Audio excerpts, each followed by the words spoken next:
chacune des choses que nous faisons en rapport à la cause que nous défendons par un effort de transparence envers ceux qui nous écoutent. Je vis en France depuis le mois de juillet 2000. J'écris des livres depuis mes 12 ans. J'ai commencé à en publier, mettons, à partir de ma 17e année, des livres. Ceux qui m'ont connu comme collégien et comme lycéen me connaissaient comme quelqu'un qui, chaque semaine de sa vie, publiait quelque chose à l'adresse de ses camarades dans le cadre scolaire. Moi, j'ai été plusieurs fois rédacteur en chef adjoint ou rédacteur en chef principal des journaux des collèges et lycées par lesquels je suis passé. Et plus tard, partout où je suis passé à travers le monde, je me suis toujours investi dans la vie associative parce que, ayant compris l'injustice multiséculaire dont le peuple africain dont je suis issu avait été victime, je me suis imposé le devoir de m'instruire, d'être le mieux éduqué, le mieux cultivé possible pour être capable de porter la voix des malheurs qui n'ont point de voix et d'être la liberté de celles qui s'affaissent au cachot du désespoir. Je parodie ainsi le grand Aimé Césaire dans son célèbre ouvrage « Le cahier d'un retour au pays natal ». Donc, j'ai constamment communiqué mes pensées. Et c'est quelque chose que je fais depuis mon enfance, depuis ma préadolescence. J'ai même réussi à inventer, à l'époque, nous n'avions pas encore les facilités de l'imprimerie et de l'informatique, un système de diffusion de mes idées. Par exemple, quand je rédigeais, je faisais une bande dessinée dans ma famille, je faisais plusieurs exemplaires pour distribuer ma bande dessinée à plusieurs personnes. On n'avait même pas encore la photocopie.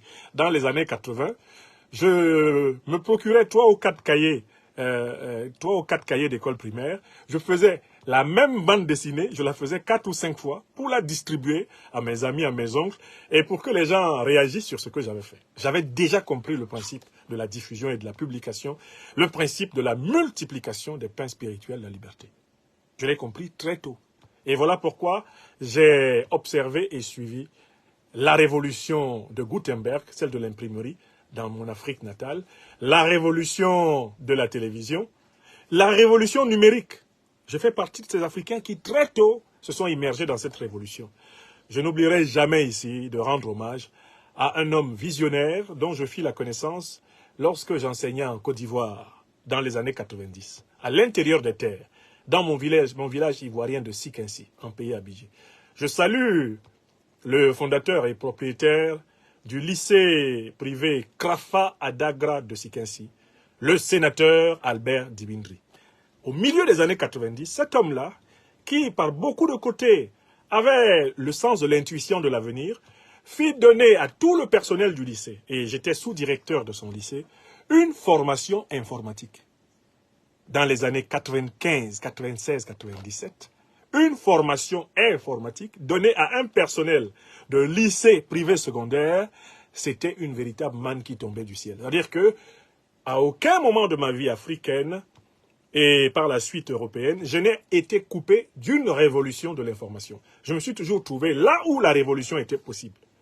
Près des dactylographies, quand il le fallait, dans les années 80, près des ordinateurs, quand il le fallait au milieu des années 90, j'étais préparé à entrer dans la révolution des réseaux sociaux, non seulement par mon intérêt pour les canaux de communication, mais aussi, bien sûr, par la bénédiction de ces efforts, par le Tout-Puissant, nos ancêtres angélisés, et ces hommes inspirés que je trouvais sur mon chemin. Je cite ici le doyen Albert Dibindri, je lui souhaite longue vie. C'est un homme qui me fit la confiance d'être l'un des dirigeants de son établissement. J'avais à peine 23 ou 24 ans, ces années-là en Côte d'Ivoire. Et donc, j'ai pris l'habitude d'être intéressé par la manière de toucher le plus grand nombre avec les idées que l'on pense. Voilà pourquoi je suis particulièrement à l'aise avec le monde de la communication en général et les journalistes en particulier. Il n'y a aucune de leurs ficelles qui m'échappe. Engagé pour l'émancipation de l'Afrique, engagé pour l'éveil des Africains, engagé pour une Afrique souveraine, débarrassée de l'occupation militaire française, de l'occupation monétaire française, débarrassée des dictatures de la France-Afrique. débarrasser des stigmates et des traumas de l'impérialisme occidental et moyen-oriental, engagé pour l'émancipation de l'Africain, de la domination des Africains. Car la domination africaine n'est pas que de l'étranger vers l'Afrique, c'est aussi une domination de l'Africain contre l'Africain. Engagé très tôt pour cela, je n'ai jamais boudé une occasion. Même quand il s'agit d'aller porter le fer contre ceux qui pensent différemment de moi, ceux qui sont opposés à la cause de l'émancipation africaine que je défends, j'ai souvent assumé et affronté dans des joutes oratoires, dialectiques, des joutes médiatiques, les pires adversaires. Je dis bien les pires.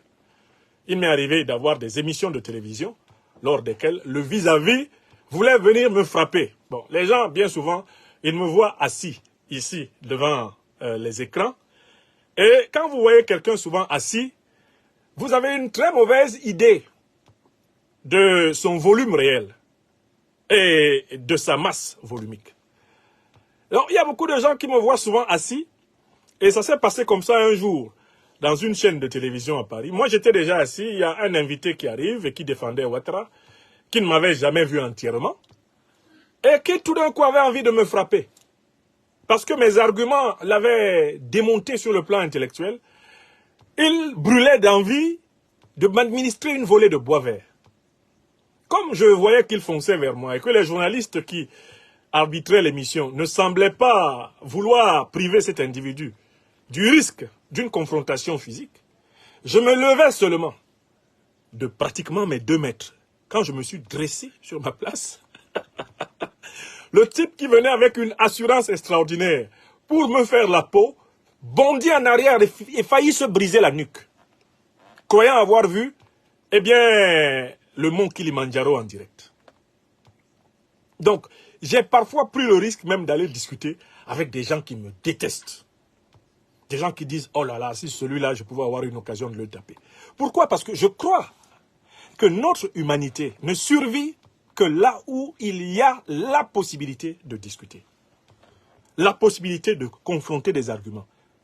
L'homme, dit Aristote, est un animal qui parle, zone logikon. Mais tu ne parles pas seul.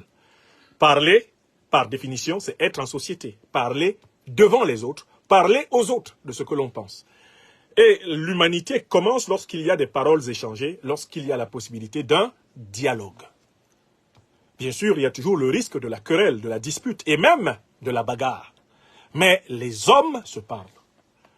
Le président Laurent Gbagbo a raison d'avoir fait dans les années 90-2000 de cela un slogan qui dirigea sa carrière politique, le fameux slogan « Asseyons-nous et discutons ». Donc ici en France, alors que certains milieux de la capitale française, qui sont restés fidèles à la mafia de la France-Afrique, s'empressent de considérer toute personne qui critique la politique africaine de la France comme un ennemi de la France, ils ont décrété que dès lors que vous critiquez la politique africaine de la France, vous devez être traité comme un marginal, vous devez être traité comme un ennemi, vous devez être traité comme un esclave, vous devez être traité comme un manipulé par la Russie, vous devez être considéré, on doit vous dire comme Nicolas Sarkozy, descendant de Hongrois, et d'une mère française d'origine israélienne, on doit dire comme Sarkozy, en son temps, la France, on l'aime ou on la quitte. D'ailleurs, vous apprenez comme moi aujourd'hui que Kémy Séba, eh bien, il n'a pas été déchu. Hein. Il a fait l'objet d'un retrait de sa nationalité française par les autorités françaises. C'est une décision d'opportunité, une décision politique. Donc, il y a une tradition ici en France, c'est que l'Africain de France, l'Africain français qui critique la politique africaine de la France est décrété ennemi. Tout le monde se met à le regarder de travers, on le regarde en chien de faïence et on cherche une occasion de lui faire sa peau. Lui faire sa peau économiquement, si possible, lui faire sa peau professionnellement, si possible, lui faire sa peau médiatiquement, bien sûr, on prévoit de le lyncher, on élabore le concept de guerre informationnelle contre lui. L'Africain qui critique la politique africaine de la France est diabolisé.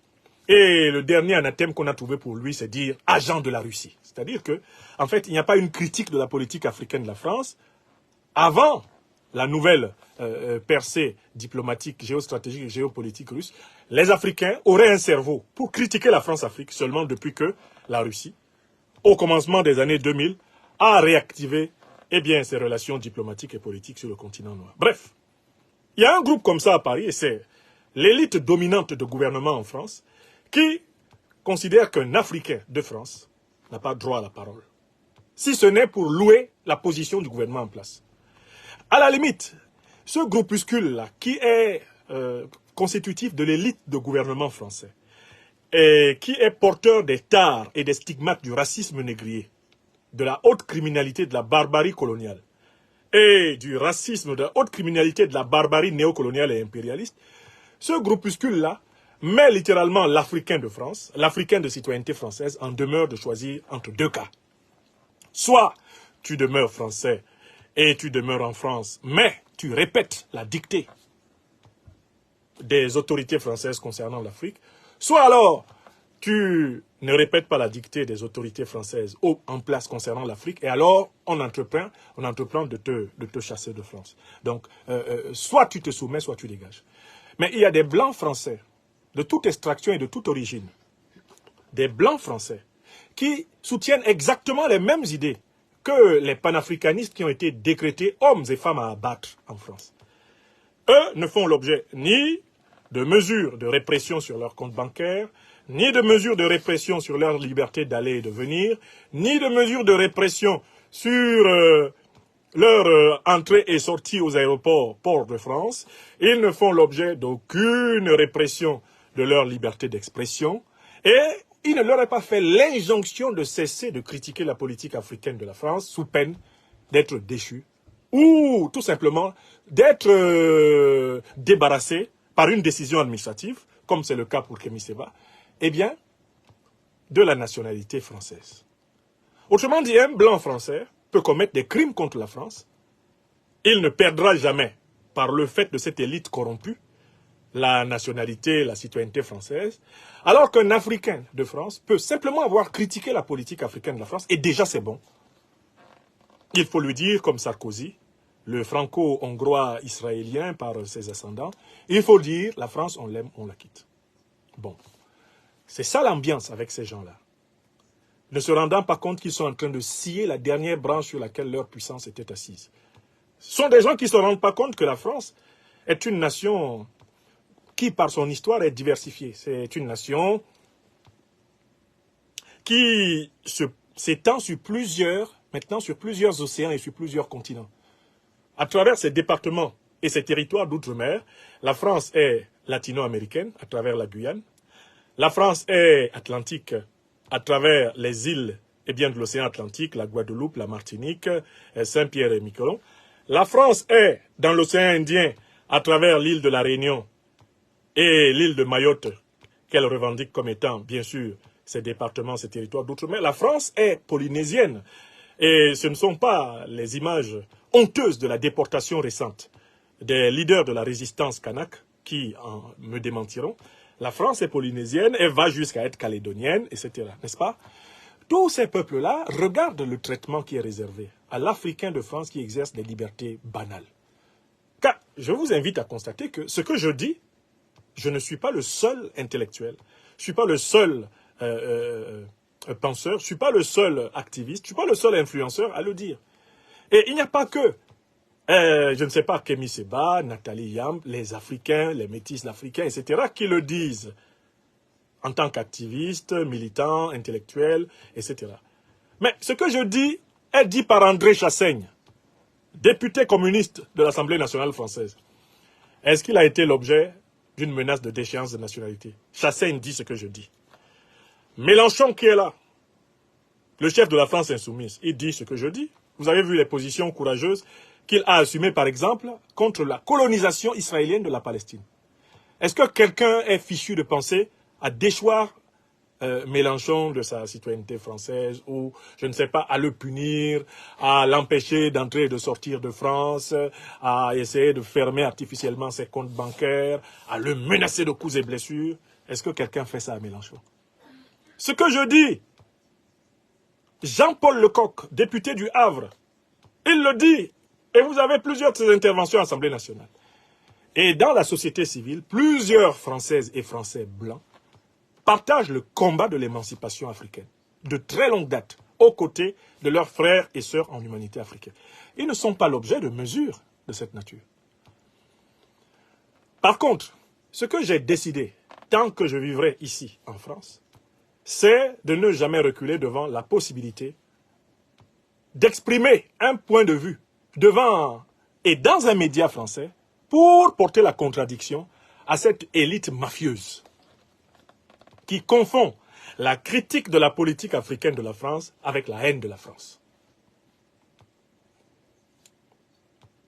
La critique de la politique africaine de la France ne correspond pas à la haine de la France, parce qu'en France, il n'y a pas que le gouvernement français. Il y a aussi le peuple français.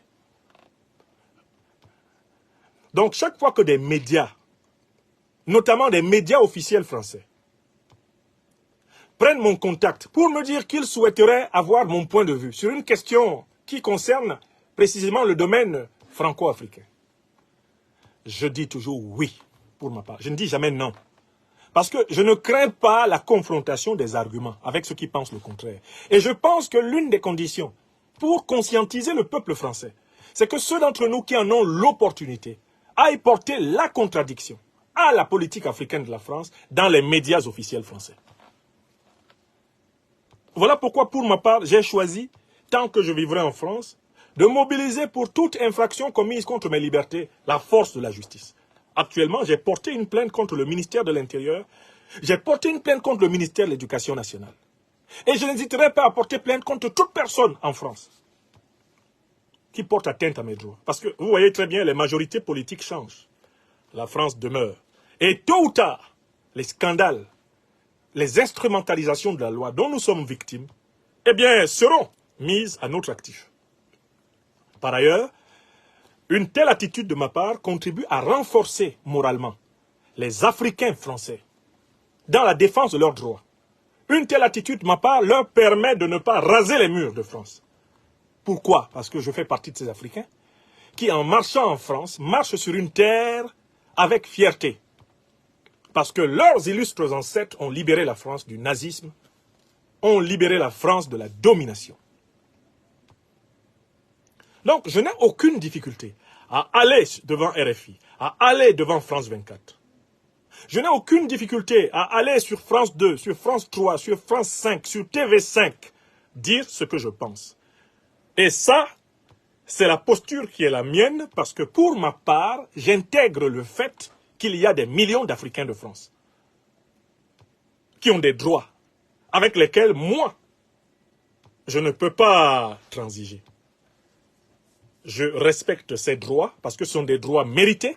Ce sont des droits qui ont été acquis par le mérite, par le travail, par la sueur, le sang, par les larmes de génération en génération. Nous n'allons accepter aucune démarche visant à la spoliation